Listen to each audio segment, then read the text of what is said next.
বৈষম্য বিরোধী ছাত্র আন্দোলনের খুব গুরুত্বপূর্ণ দুই সমন্বয়ক জনাব হাসনাত এবং সার্জিস চট্টগ্রামে দুর্ঘটনায় পড়েছেন এবং এই দুর্ঘটনাকে তাদের পক্ষ থেকে হত্যা চেষ্টা বলা হচ্ছে। আমরা একটু দেখতে চাই হাসনাত সার্জিসকে কি কেউ হত্যা করতে চায়?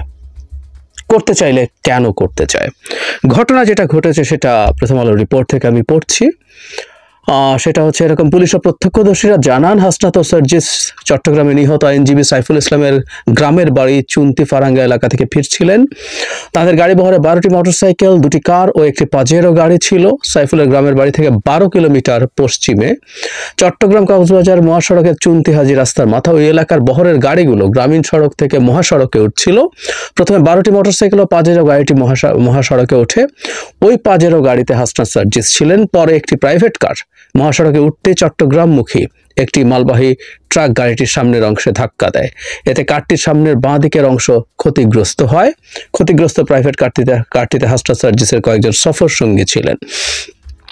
এই দুর্ঘটনা সম্পর্কে ফেসবুক পোস্টে বৈষম্য বিরোধী ছাত্র আন্দোলনের মুখ্য সংগঠক হান্নান মাসুদ এখানে অনেক কথা বলতে গিয়ে এটাকে হত্যা চেষ্টা বলছেন এবং তিনি বলছেন প্রাথমিক তদন্তে চালক ময়মনসিংহ থেকে কক্সবাজারে মালামাল খালাস করে আসার কথা বললেও মালামাল খালাসের কোনো তথ্য পাওয়া যায়নি।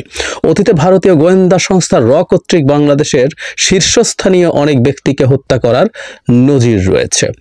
এখানে একটা জিনিস আমাদের জেনে রাখা দরকার, জনাব হান্নান মাসুদ মুখ্য সংগঠক বৈষম্য বিরোধী যে ছাত্র আন্দোলন, অত্যন্ত গুরুত্বপূর্ণ পদে আছেন তিনি এই হামলার সাথে ভারতের রকে জড়িয়েছেন। এই ঘটনার পর জনাব সার্জিস হাসনাত তারা স্ট্যাটাস দিয়েছেন, একই স্ট্যাটাসে দিয়েছেন, মারবা পারবা না। একই সঙ্গে নিজেদের তারা বলছেন যে আবরার ফাহাদ এবং সাইফুল আলম আলিফের উত্তরসূরি হিসেবে উনি বলছেন আমরা আবরার ও আলিফের উত্তরসূরি, মনে রেখো শহীদরা মরে না, এটা বলেছেন তারা। এবং আসলে ঘটনাটা কি হতে পারে এবং সত্যিকার অর্থেই কেউ তাদেরকে হত্যা করতে চায় কিনা। এখানে আরেকটু যোগ করে রাখবো, জনাব সার্জিসকে আমি মিডিয়ায় কথা বলতে দেখেছি, সেখানে তিনি এক জায়গায় বর্ণনা করছেন এবং খুব ইন্টারেস্টিং একটা তথ্য তার কাছ থেকে পেলাম। সেটা হলো সে ট্রাক চালককে যখন আটক করা হয় তখন তারা জানতে পারেন এই ট্রাক মালিক যিনি আছেন তিনি এই সাম্প্রতিক শেখ হাসিনা পালিয়ে যাওয়ার পর তার বিরুদ্ধে মামলা আছে, হত্যা চেষ্টা বা এই ধরনের মামলা, মানে এই মুহূর্তে আওয়ামী লীগের লোকজনের বিরুদ্ধে যে ধরনের মামলা সে ধরনের মামলা আছে তার বিরুদ্ধে। এবং জনাব সার্জিসও খুব স্পষ্টভাবে বলছেন যে ডকুমেন্টের কথা বলছে, যেখানে মাল খালাস করার কথা বলছে সেই ডকুমেন্ট সে দেখাতে পারেনি এবং তার হাতে যে ডকুমেন্ট দেখানো হয়েছে সেটা আসলে তার যে বক্তব্য সেটাকে সমর্থন করে না। এই ধরনের তথ্য। তাদের দুজনকে কি হত্যা করার চেষ্টা হতে পারে? উত্তর হচ্ছে পারে, নানা দিক থেকে পারে, সে সম্ভাবনা নিশ্চয়ই আছে, নিশ্চয়ই আছে। কারণ আমরা জানি আমাদের এই শেখ হাসিনা পতনের সাথে যে কয়েকজন মানুষকে আমরা ওই সময়টাতে অন্তত প্রচুর সামনে দেখেছি, তাদের মধ্যে হাসনাত সার্জিস ছিলেন।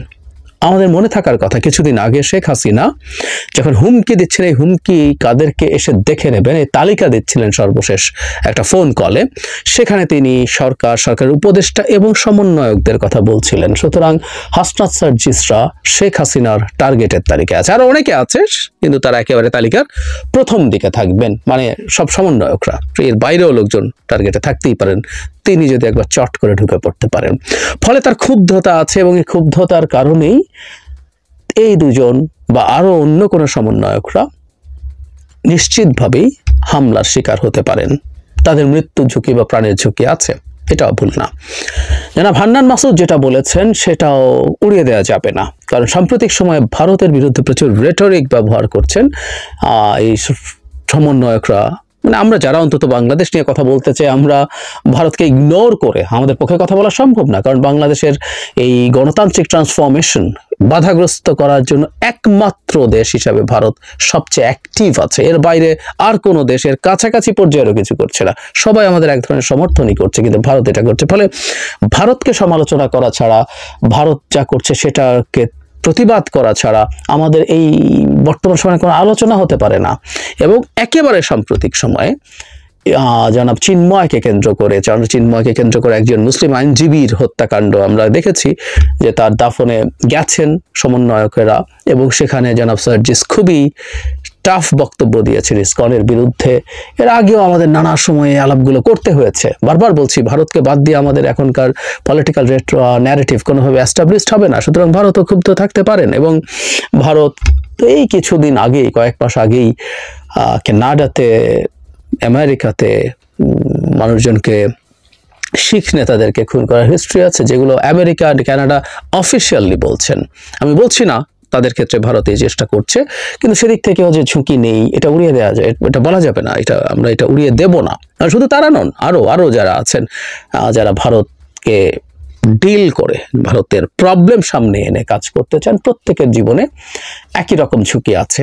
এবং বলা বাহুল্য যে এটা শেখ হাসিনার দিক থেকে স্পন্টেনিয়াসলি আসবার যথেষ্টের বেশি কারণ আছে। এবং আমরা বহুদিন থেকে এই কথা বলার চেষ্টা করছি যে তাদের প্রচুর ফান্ড আছে, তারা সেটা এখানে ইউজ করতে চাইবে, এত টাকা আছে, তাদের পক্ষে এটা করা খুব কঠিন কিছু না।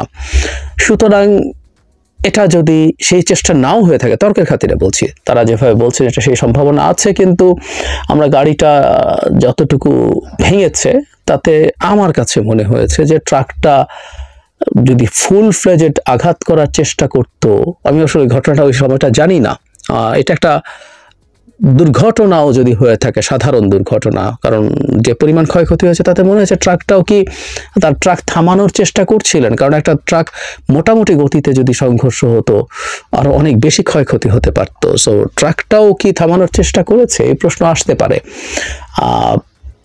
আবার নিশ্চিতভাবেই যিনি ওই প্রাইভেট কারটা চালাচ্ছিলেন তিনি নিজেও দুর্ঘটনা এড়ানোর চেষ্টা করেছেন, সে কারণে কম হয়ে থাকতে পারে। What ever it is, situation যেটাই হোক না কেন, এটা তাত্ত্বিকভাবে বলছি, এটা যদি দুর্ঘটনা হয়ে থাকে, আমি বলছি না, এটা যারা ছাত্র সমন্বয়করা আছেন তারা যা দাবি করছেন সেটাই হওয়ার সম্ভাবনা থাকবে, কিন্তু যেটা দুর্ঘটনা হয়ে থাকে এটা একটা ওয়েক আপ কল। এই মানুষগুলো যারা আছেন তাদের আসলে সতর্ক হওয়ার সময় এসছে। আমি একটা কথা, বা আমরা অনেকেই এই কথাটা প্রচুর বলছি, বাংলাদেশে ঝামেলা বাঁধিয়ে শেখ হাসিনা আবার এখানে পুনর্বাসিত হবেন, সেটা হবে না। আমি এটুকু খুব স্পষ্টভাবে বুঝি। এমনকি ভারতও চাইবে না শেখ হাসিনা আবার বাংলাদেশে এসে, শেখ হাসিনাকে আবার বাংলাদেশে পুনর্বাসন করে কোনো পরিকল্পনা সাজাতে, কিন্তু যত রকম সম্ভব তত রকম ডিস্টার্ব করার চেষ্টা করবে তারা। আমি শেখ হাসিনার ফোন কলগুলো একটা ক্লিয়ার মেসেজ আমাদেরকে দেয়, অত্যন্ত প্রতিশোধ পরায়ণ মানুষ, ভিনডিকটিভ মানুষ তিনি, তার ভেতরে ক্রমাগত প্রতিশোধ নেবার আগুন জ্বলছে, তার প্রত্যেকটা শব্দ, প্রত্যেকটা বাক্য ব্যবহার সেই রকম। অনেকবার বলতাম যে তার মধ্যে হুইব্রিস সিনড্রোম বলে একটা সিনড্রোম আছে, সেই সিনড্রোমের মানুষ নিজকে সব ভুল ত্রুটির ঊর্ধ্বে গড লাইক একজন মানুষ মনে করতে শুরু করে। শেখ হাসিনা নিজকে তাই মনে করছিলেন, তার পাশে চাটুকাররা যারা ছিল তারা তাকে সেটা বানিয়েছে।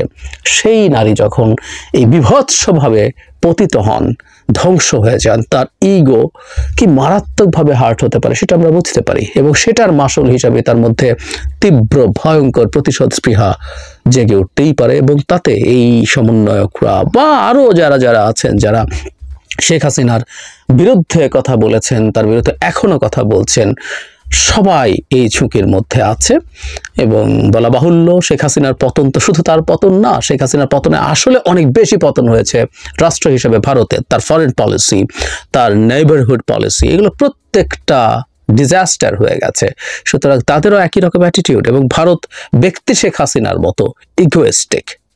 বহু সময় বলি যে সুপার পাওয়ারের ইগো থাকতে হয় না, ভারত এই কারণে সুপার পাওয়ার হবে না যে তার তৃতীয় শ্রেণীর ইগো থাকে শিশুদের মতো।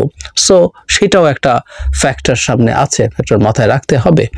সব কিছু যোগ করে আমরা বলবো যে বিশেষ করে যাদের এই ঝুঁকির পরিমাণ বেশি তাদের দিকে সরকারের দৃষ্টি রাখা দরকার, এবং তাদের জন্য প্রয়োজনীয় ব্যবস্থা নেওয়া, এটা অ্যাসেস করতে হবে, অ্যানালাইজ করতে হবে। এবং বহুবার বলেছি আমরা, সাম্প্রতিক কিছু ঘটনায় আমরা দেখেছি যে সরকারের গোয়েন্দা নেটওয়ার্ক খুব ভালো মতো কাজ করছে না। সো গোয়েন্দারা যদি ঠিকঠাক মতো কাজ করেন এবং গোয়েন্দারা যদি তাদের পারফরমেন্স ধরে রাখতে পারেন একটা অপটিমাম লেভেলে, এ ধরনের অনেক কিছুই আসলে আগাম তথ্য পাওয়া সম্ভব, এবং এটাই এখন এনশিওর করতে হবে।